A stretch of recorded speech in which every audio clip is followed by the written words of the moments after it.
Assalamualaikum warahmatullahi wabarakatuh. Anak-anakku sekalian, siswa-siswi SMA Negeri 2 Tenggarong Seberang, kelas 12 IPS. Selamat bertemu kembali di materi sosiologi.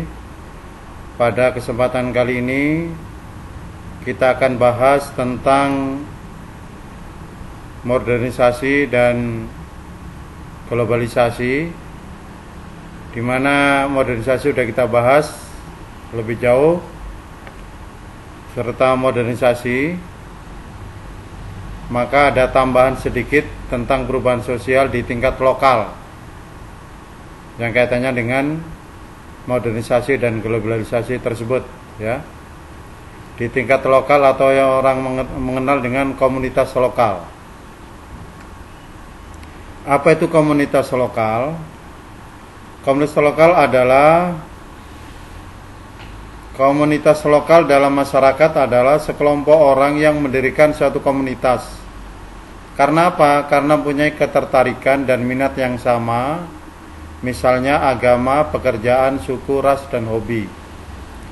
Seperti yang kita ketahui bersama anak-anakku sekalian, di dalam unsur di masyarakat, di dalam komunikasi di masyarakat, kita sering melihat komunitas-komunitas tertentu atau kelompok-kelompok tertentu. Biasanya didasarkan atas ketertarikan dan minat yang sama. Misalnya komunitas agama tertentu, komunitas pekerjaan, sama-sama pekerjaan ini berkumpul menjadi satu kelompok. Komunitas suku, ras, dan hobi. Yang sering muncul sekarang adalah komunitas hobi. Misalnya komunitas mancing mania, komunitas geng-geng motor, yang punya motor dengan merek tertentu mengumpul menjadi satu komunitas, ya. Seperti sekarang banyak, kalau setiap malam minggu sering terjadi komunitas atau geng-geng motor, ya, dengan merek motor-motor tertentu, ya. Kita nggak boleh menyebutkan merek, ini harus tertentu, ya. Berkumpul menjadi satu komunitas. Oke. Kalau gitu komunitas lokal adalah suatu kelompok teritorial yang membina hubungan para anggotanya dengan menggunakan sarana-sarana yang sama untuk mencapai tujuan bersama. Biasanya komunitas itu punya aturan tersendiri, ya, yang diakui dan disanjung, ya, dijunjung tinggi oleh para anggotanya, ya. Satu wilayah tertentu, satu kelompok tertentu yang membina hubungan. Biasanya membina hubungan ini dengan berbagai aturan para anggotanya, dengan menggunakan sarana-sarana yang sama untuk mencapai tujuan bersama. Itu komunitas. Orang-orang atau individu yang tergabung dalam suatu komunitas lokal biasanya terikat. Nah, kenapa terikat? Karena ada unsur-unsur yang sama, unsur-unsur perasaan community. Berarti apa? Unsur seperasaan, merasa dirinya sama, sepenanggungan, merasa nasibnya sama, dan unsur saling memerlukan atau saling membantu. Oke. Kriteria komunitas biasanya didasarkan pada jumlah penduduk atau jumlah anggota, luas kekayaan, kepadatan penduduk, dan fungsi-fungsi khusus yang berada di tempat tertentu, yang dimiliki oleh masyarakat tertentu, organisasi masyarakat setempat yang bersangkutan.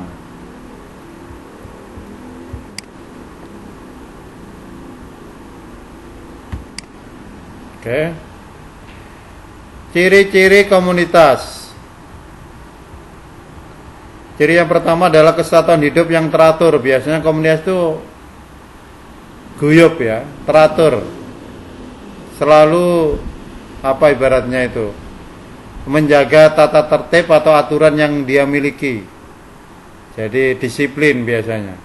Tapi dengan anggotanya, ya. dengan kelompok tertentu itu, komunitas itu.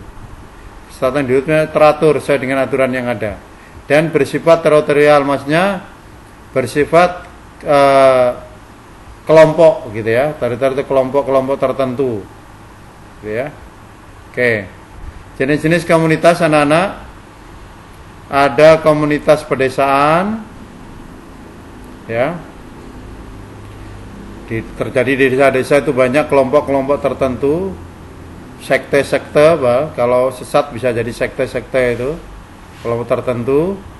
Kemudian yang biasa desa itu sering kelompok-kelompok pengajian, kelompok-kelompok religius agama gitu ya.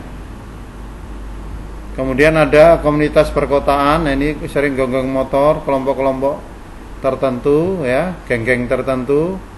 Komunitas religius sama agama, dan komunitas kelompok-kelompok ekonomi ya. Jadi kelompok ekonomi itu membentuk kelompok baru biasanya. Oke, secara cepat anak-anak. Berbagai permasalahan sosial akibat perubahan sosial di tingkat lokal. Apa permasalahan yang terjadi? Yang pertama, budaya yang populer itu apa? Itu nanti akan muncul. Kemudian konsumerisme. Konsumerisme itu adalah sikap atau sifat konsumsi tinggi. Karena biasanya di dalam perubahan sosial pada tingkat tertentu itu apabila ada orang yang memiliki barang tertentu, orang lain akan ikut memiliki, sehingga gengsinya tinggi ya, sehingga konsumerisme itu nanti walaupun tidak punya dia berusaha untuk memiliki karena faktor gengsi. Kemudian ada urbanisasi. Urbanisasi itu anak-anak perubahan penduduk dari desa ke kota. Karena dia dianggap di desa kurang ada perubahan, dia maka ke kota untuk mencari pengalaman karena dianggap banyak perubahan-perubahan baru. Kemudian masalah yang terjadi adalah kerusakan lingkungan. Karena banyak perubahan, maka banyak pabrik-pabrik berdiri, maka terjadi pencemaran lingkungan, terjadi kerusakan lingkungan. Kemudian yang tidak kalah menarik dampaknya adalah sering terjadi kriminalitas. Apakah pencurian, perampokan, pembegalan gitu ya. Sering terjadi. Lunturnya eksistensi jati diri bangsa ya. Lunturnya eksistensi jati diri bangsa.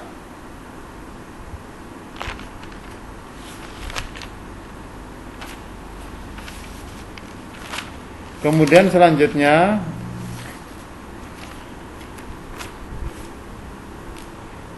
terjadi culture shock ya. Culture itu maksudnya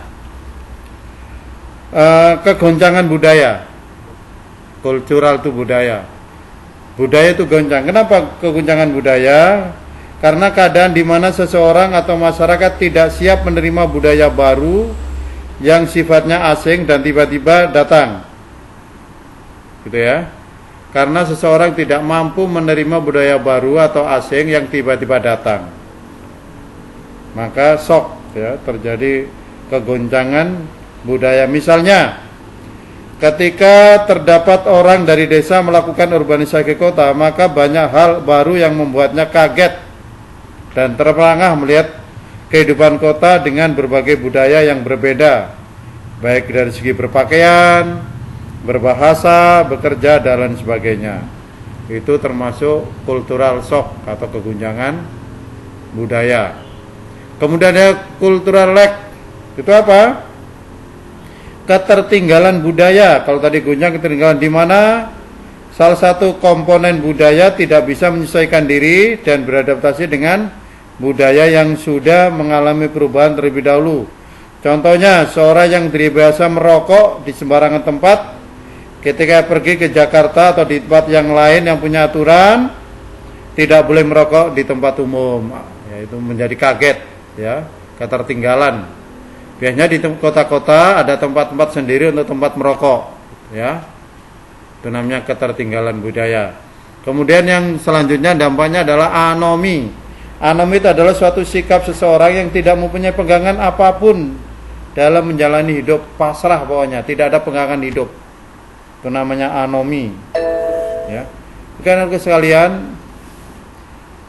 hanya ini yang dapat saya sampaikan. Kemudian materi berikutnya, tolong dikerjakan tugas ini. Ya. Nah, ini ada tugas anak-anak 1 sampai 5 ini, tolong dikerjakan. Ya. Pengertian globalisasi. Nanti sudah ya, itu pertemuan kemarin ketiga anak-anak ya. Ini saja bab tugas gabungan ini menandai bahwa bab 1 dan bab 2 sudah kita bahas, kita kerjakan tugas 1 sampai 10 ini, dan secepatnya mohon dikumpul. Terima kasih atas perhatiannya. Mohon maaf apabila ada kesalahan. Kita akhiri. Assalamualaikum warahmatullahi wabarakatuh.